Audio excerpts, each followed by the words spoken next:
म्हणाले की मी वरती बोलतो म्हणून. त्यानंतर त्यांच्याबरोबर चर्चा करून मी आणि दिलीप वळसे आम्ही दोघे पण पवारसाहेबांच्या शरद पवारसाहेबांच्या घरी गेलो.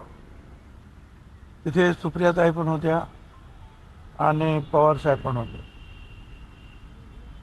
सुप्रियाताई ते म्हणाल आम्ही तर सगळ्यात अगोदर आम्ही जाहीर केलेलं आहे की आम्ही उमेदवार उभं करणार नाही आणि पूर्णपणे आम्ही सहकार्य करणार आहोत. त्यांचं मतदान सुद्धा तिकडे आहे. या सगळ्या अनेक गोष्टीची चर्चा झाली. आता नंतर हाके वगैरे असे जे आहेत काही कार्यकर्ते आहेत त्यांना सुद्धा समजवण्यात आलेलं आहे. आणखीनही काही लोक उभे आहेत. काँग्रेस पक्षाचे काही उमेदवार उभे राहिलेले तसं मला कळलं.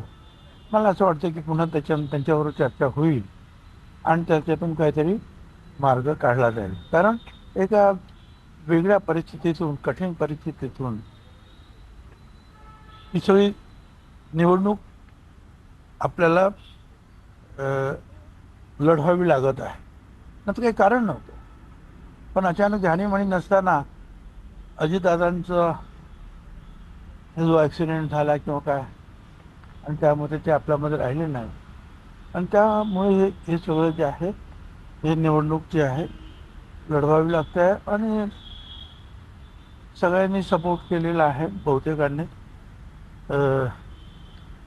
सुनेत्राताईंना. मला असं वाटतं की बिनविरोध ही निवडणूक निश्चितपणे होईल.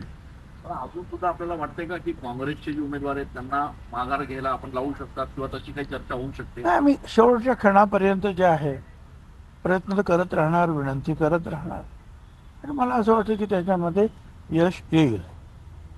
त्यांनी फॉर्म भरला कोणीतरी म्हणून हमरीतुमरीवर येण्याचं काही कारण नाही.